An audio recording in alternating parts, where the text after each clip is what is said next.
I hope so. And I think maybe there are three very important lessons you can learn about leading change from the chaos over approving the federal budget and raising the debt ceiling. One, you lose credibility when you try to threaten people into change when you have no power over them. I think Senator Ted Cruz is to be applauded for his commitment, and I don't necessarily disagree with his entire position. But his tactic of promoting a pathway to funding the government when everyone knew that he didn't have the votes or support to pull it off probably cost him some credibility among the colleagues he needed to get something done.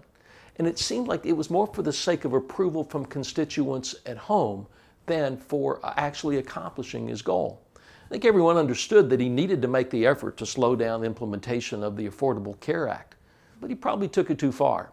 You can't bully people and then expect them to willingly cooperate with you. Likewise, the president can't bully the Republicans in Congress and expect them to cooperate with him to keep the government open or extend the debt ceiling. These are two really important changes, and neither side can get everything it wants in a divided government. So it feels as if leaders on both sides are putting some flawed concept of winning above the responsibility for governing. I think the second lesson is crisis works. I mean, how long have we been talking about the looming showdown in October? It feels as if it's been most of the year. Washington is proving the idea that you need a good crisis to spur action. And that's because there's no common or compelling vision for a positive future. And without that shared vision, we're left to lurch from crisis to crisis. And the third lesson is when everything is a crisis, then nothing is a crisis. You know, the stock market actually went up on the first day of the government shutdown.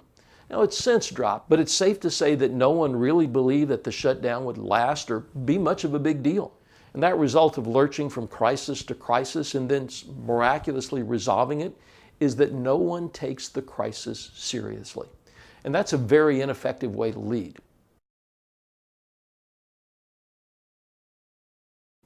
Well, the main thing that frustrates me is that our elected leaders on both sides appear more interested in winning a contest than governing the country. You don't create cooperation when you consistently treat others as adversaries. Everyone is operating from this perspective of who is to blame rather than what is the right thing to do.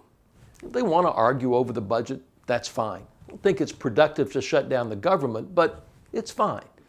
But to risk sending the message that the United States might default on its debt is just arrogance and stupidity. So if I could tell them anything, it would be, get in a room and don't come out until you've agreed. It should be like electing a new pope. We're going into a room and you'll know we have an agreement when you see the white smoke.